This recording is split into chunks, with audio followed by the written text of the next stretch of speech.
The First Book of Hemp. Sinfonie numéro 1.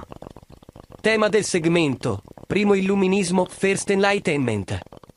Tonica principale del capitolo: Do, C.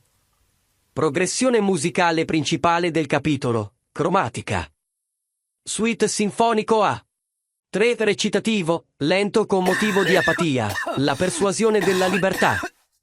Compositional form, Chapter Flat 3. Traditional form, Chapter 6. Occupation of the Normies. As the warships of the north sliced through the calm waters of the bay, the Normies gathered at the shoreline, their expressions indifferent.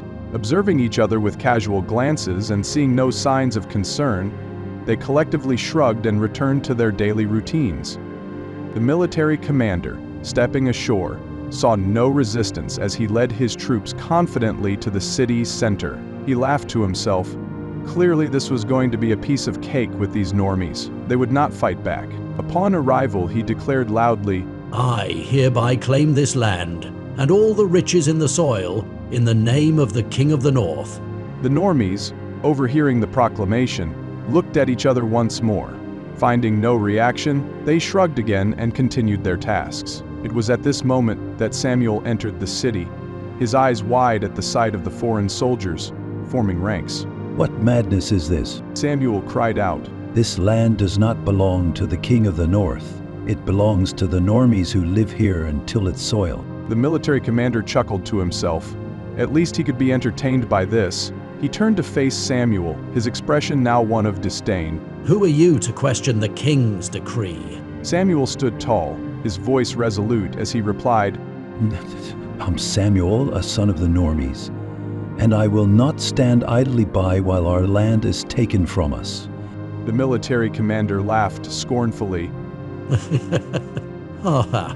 You and what army? The Normies do not even have the courage to resist us."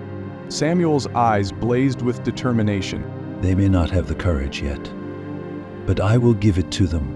I will not let our land and our way of life be taken from us without a fight." "Do not make idle threats, boy." The military commander sneered. "The king's army is more than enough to crush any resistance you can muster." Undeterred, Samuel replied firmly, "I will not back down. The Normies deserve to live in freedom, and I will do everything in my power to protect them." The military commander was enjoying Samuel's insolence. He feigned frustration at Samuel's defiance. "Oh, very well, you leave me no choice. I will give you a chance to reconsider your foolishness." He continued. "I will give you 1 day to gather your forces and prepare for battle." The city square fell silent as the military commander's declaration hung in the air.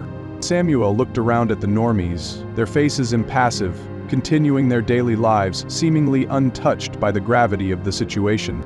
Despite the apathy of his people, Samuel knew he had to rally them, to awaken their will to defend their land. Samuel stood alone in the center of the square, preparing to address the Normies. Gathering his courage, he cleared his throat, ready to deliver a speech that he hoped would ignite a spark of resistance among his apathetic fellows.